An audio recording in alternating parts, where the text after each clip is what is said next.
Ny eo anivony ny zandarmariam-pirenena no anomboana ny fametrahana ny politika mpitantanana isaky ny ambaratonga izay iarahana miasa amin'ny komité miaro ny fahitsiana na ny comité pour la sauvegarde de l'intégrité. Ny tanjona dia izay metrahana ny politique sectorielle zay satria samy manana ny maizy azy ny ministera tsirairay avy.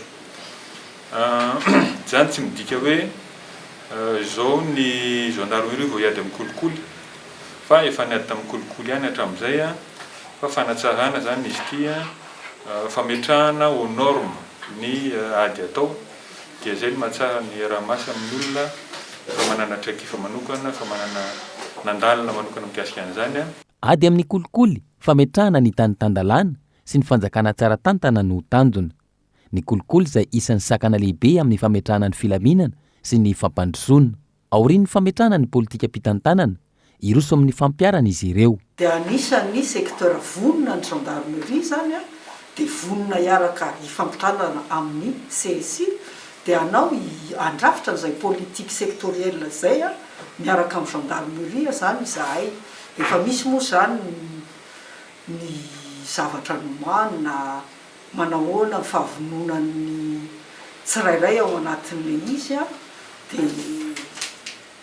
fampitantana zany gendarmerie sy CSI mandrapahavitan'izay politique sectorielle de gouvernance zay. Taona vitsy lasa izay najoro ny office chargé de la lutte contre la corruption et du traitement des doléances na ny OLCCTD eo anivon'ny zandary anamafisana ny ady amin'ny kolikoly na ivelany na ao anatin'ny rafitra. Raha ny atotanisa ho an'ny telo volana farany ny taona 2024 miisa 10 ny fitarainana tranga kolikoly voaray.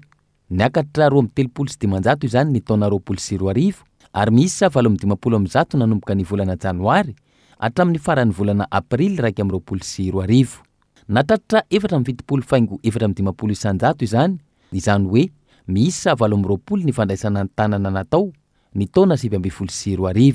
13.7 isanjato na miisa 7.70 ny taona 2024 ary 2.7 isanjato miisa 7.0 ho an'ny taona 2024.